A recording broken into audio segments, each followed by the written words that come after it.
Hi everyone, good morning সবাইকে। আজকে ঘুম থেকে উঠেই দেখি খুব জোরে বৃষ্টি শুরু হয়েছে। আর যা গরম পড়েছিল, বৃষ্টিটা হওয়া সত্যি একটু দরকার ছিল। বৃষ্টিটা দেখে তো মনটা খুব খুশি হয়ে গিয়েছে, তা তাড়াতাড়ি করে খাওয়া দাওয়াটা কমপ্লিট করে নিলাম টিভি দেখতে দেখতে। তারপরেই কাজ শুরু করে দিলাম। কাজ বৃষ্টি হোক বা রোদ, কাজ তো আর থেমে থাকে না, তাই ছাতা মাথায় দিয়ে উঠোনটা আমি পরিষ্কার করে নিলাম। আর আজকে উঠোনটা ঝাড় দেওয়া হয়নি, কারণ সকাল থেকে প্রচণ্ড পরিমাণে বৃষ্টি হচ্ছে। তাই ভাবলাম যে দেখতেও বাজে লাগছে, আমি ঝাড় দিয়ে দিই ছাতাটা মাথায় দিয়ে।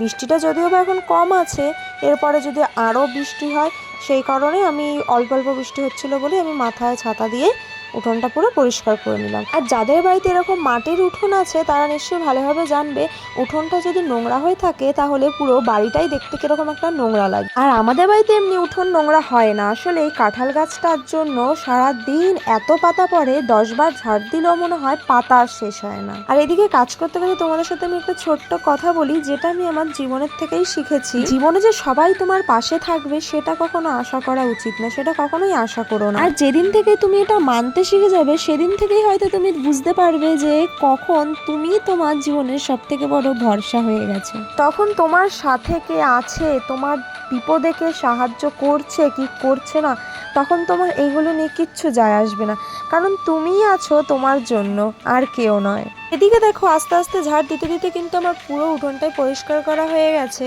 এখন তোমরাই দেখলে বুঝতে পারবে যে ঝাড় দেওয়ার আগে কিরকম লাগছিল আর পুরো এখন পরিষ্কার করার পরে অন্যরকম লাগছে।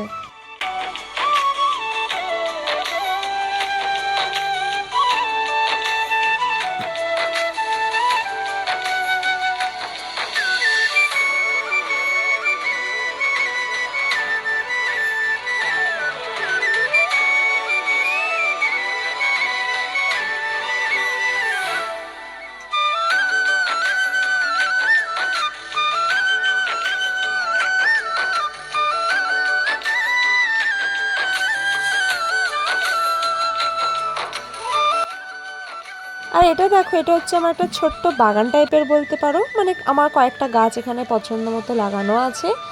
আর এই যে দেখতে পাচ্ছ, এই একটা কাঁঠাল হয়েছে আমাদের গাছে, তাও আবার এই প্রথমবার। তো চলো, কাজ তো অনেক করে ফেললাম, এবার যাব আমি স্নান করতে।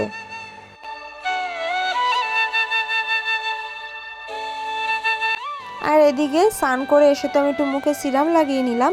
এবার বসেছি আমি খেতে। আর আমি খাওয়ার সময় আমি কার্টুন দেখতে দেখতে খেতে খুব ভালোবাসি, ওই জন্য যখনই খাই তখনই আমি কার্টুন দেখি। আর এদিকে খেয়ে দিয়ে একটুখানি শুয়ে রেস্ট করতে না করতেই চলে এসেছিলো পড়তে, তাই ওকে পড়িয়ে নিয়ে দেখি বৃষ্টিটা থামলে একটা জায়গায় যাওয়ার কথা আছে, তো চলো। আর সন্ধ্যাবেলায় বৃষ্টিটা কমতে না কমতেই একটু বেরিয়ে পড়লাম। ভেজা রাস্তা, ঠান্ডা ঠান্ডা হাওয়া, আর চারপাশে একটা আলো, মানে এতটাই সুন্দর লাগছিল পরিবেশটা, কি বলবো। আর এসেছিলাম আজকে একটু মোমো খেতে, কিন্তু হয়ে গেল একটা ভুলভাল কাজ।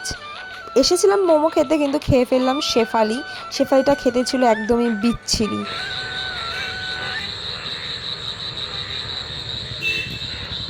এই রাস্তা দিয়ে যেতে যেতে এত আওয়াজ হচ্ছিল ব্যাঙের, সেটা ব্যাঙের আওয়াজ শোনার জন্য আমরা দাঁড়িয়ে পড়লাম। কি অবস্থা ভাবা যায়।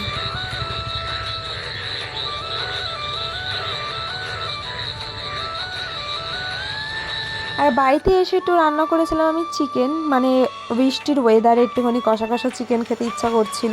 আমার যখন যেরকম ইচ্ছা হয় খেতে, আমি তখন নিজে নিজেই করে খেয়ে নিই।